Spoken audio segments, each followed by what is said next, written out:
If you're making a high income, listen up, because I'm going to tell you how you can pay zero taxes this year. That's right, zero taxes. Okay, this is not a joke. It's not a scam. It is a limited opportunity. So there is not a whole lot of time for this. It will potentially disappear. But I have run this by my CPA. I have analyzed this. I've been doing real estate investment for over 20 years, 24 years. And I am very familiar with taxes, as that is something that I work a lot in to save myself on taxes. So I'm telling you that everything I'm telling you here is legitimate. It does work. It's ideal for anyone making over $100,000 a year. Of course, if you're making less, you could still utilize this, and you can acquire a piece of real estate in the process. So let me tell you about basically how this works. So in order to understand how this works, you need to understand, first of all, how taxes work in terms of passive and active income. So there are two categories of income that you have when you earn income. The first one is active income. That's the job that you do, W-2 income from your employer. If you run a business, the income that you get from that business, that is active income. Passive income is things like dividends, stocks that you invest in passively.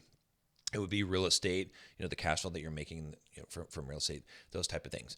Now, normally you can't take passive income and use the loss on that against your active income. So if you make a lot of money, especially if you're making money at a job, you have a W-2, you're getting a paycheck, it can be really difficult to have a negative value that is going to take away from that income to reduce that income. Now, if you have a business, obviously you can have business expenses, and those expenses can reduce that income. You can write off things like travel and meals and all kinds of things, and that's one of the benefits of having a business. But if you just are employed with a W-2, it's really hard to do that kind of stuff, right? And even then, it is still limited because you're usually not going to go very negative in a business. Now, in real estate, on the other hand, there is a way to go negative, okay? Unfortunately, like I said, those negative returns or those losses are usually not able to be carried over into your active income.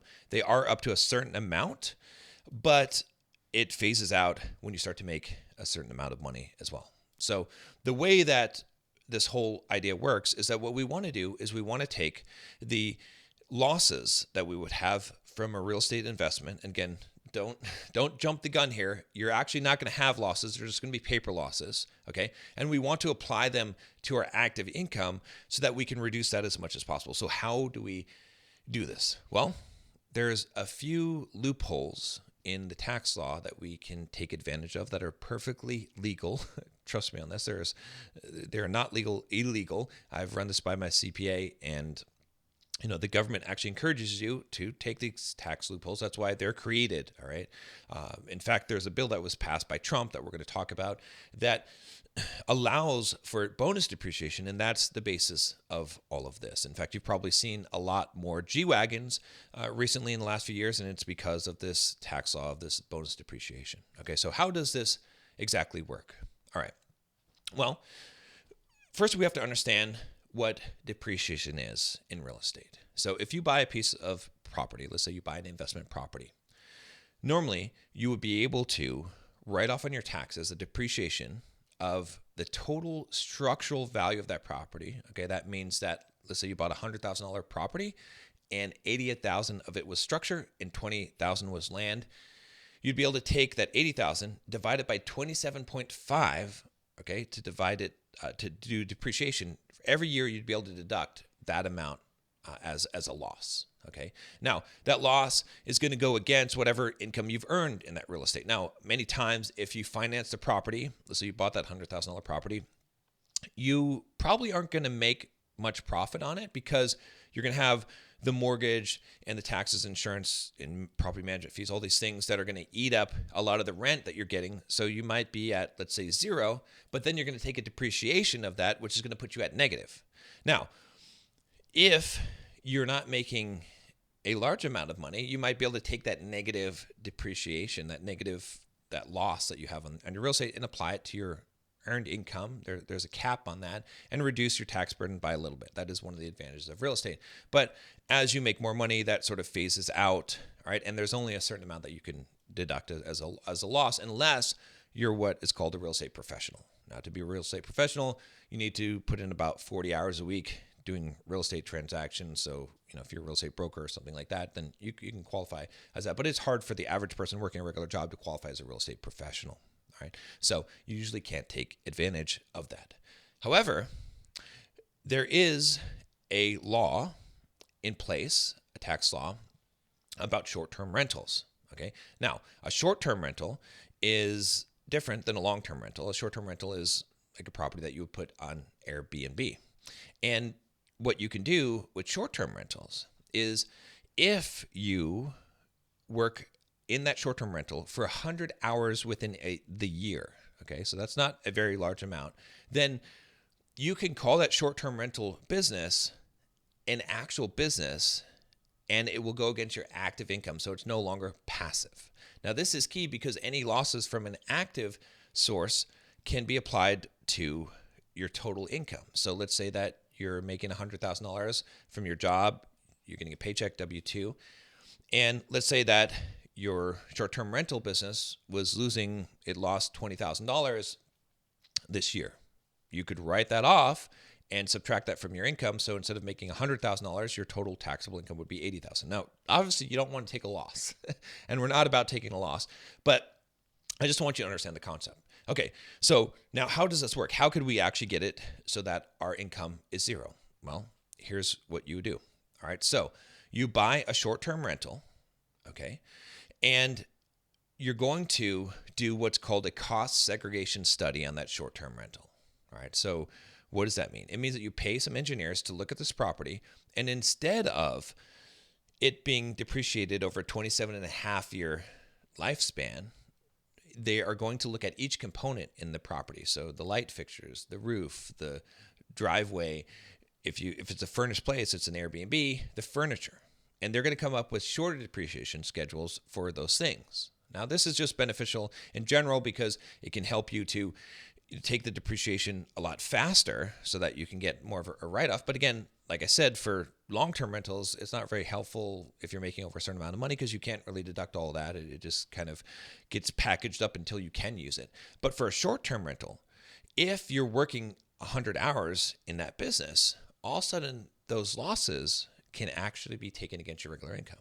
Now, the only problem is that it's probably not going to be enough, right? You want to actually be profitable with your short-term rental. You want to be getting some income from it. And so how are you going to go negative on this? Well, this is where that cost segregation study comes in, and this Trump tax law combined together called bonus depreciation. So there's a Trump tax law that was passed a few years back that made it so that you could take any depreciation that was in a shorter time span, let's say the 10-year time span, and you could take that all up at once in the first year.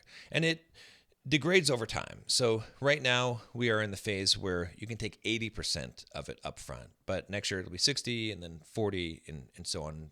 And that's kind of how that works, unless it gets reinstated to the full amount, which is a potential possible thing right now. So if you think about that, what does that actually mean? All right. So what that means is that let's say that you buy $1 million property.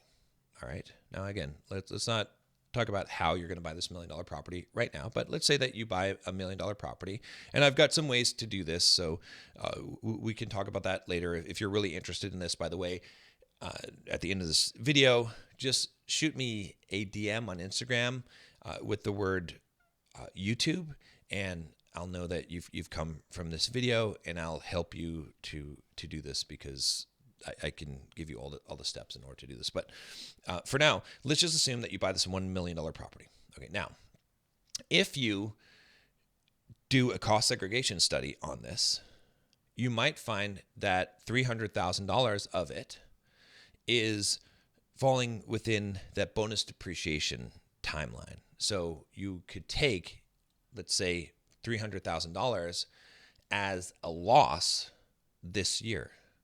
Now you can see that if this is on a short-term rental, you're not actually losing that money. It's just a depreciation. You're actually making money in the short-term rental. You're probably making some money in your pocket on that. But what you can see is that you can now take this $300,000 loss and you can apply it to your income. So if you're making $300,000, now your income tax is going to be zero because that's going to get wiped out completely and you're not going to pay any taxes at all. All right. So this is pretty fantastic. This is pretty amazing. Now, the only catch here is obviously you need to be able to buy a short-term rental property and you need to do a cost segregation study on this. But if you can do those two things, then you can offset that income. And here's the thing about this, right? So let's say that you were going to pay $50,000 in taxes this year.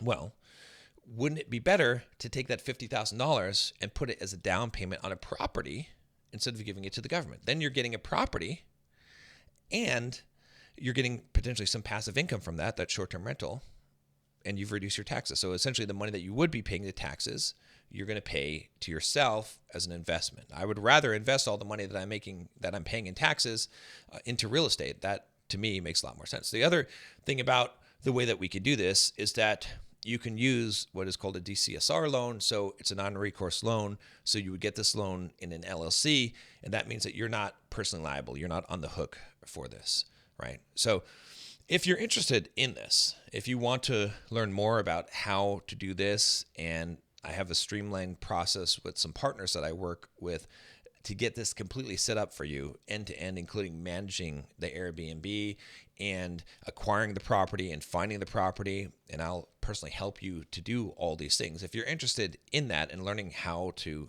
build passive income as well, because you can start building your real estate empire, like I said, DM me the word YouTube on Instagram. Or if you don't have Instagram, you can email me, john@bulldogmindset.com. And again, this is not a scam. It is perfectly legitimate. I can go into more details and show you exactly step by step how this works, but that is the gist of it. You could do this on your own if you want to. There's no problem with that as well. It just might be a little bit hard. I know that what I've found working with a lot of guys in my high-level coaching program is that a lot of guys will make a lot of money. They're doing well, especially software developers that I'm working with that might be making a couple $100,000 a year.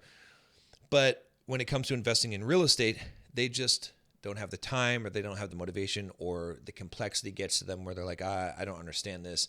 And they know they should be investing. They know they should be doing this thing, but it becomes a little intimidating to them, and they're afraid of putting out that much money. So that's why this is a great solution, is because if you're in that situation, you are making some pretty good money and you're paying a lot of taxes, this solution will make it so that you can take all that money that you were paying the taxes and instead get a property. And there is a way that we can do this where you don't have to put any money down at all, right? So this is a little bit more advanced technique, but if you're interested, like I said, in this, and you want to save money on taxes, go ahead and contact me, and I'll help you to do this. I have a high-level program where I teach this, and you can work with me directly. I'll walk you through the entire deal and the process, and make sure that everything goes smoothly for you, and make this as frictionless as possible. But this is definitely something that you don't want to miss out on.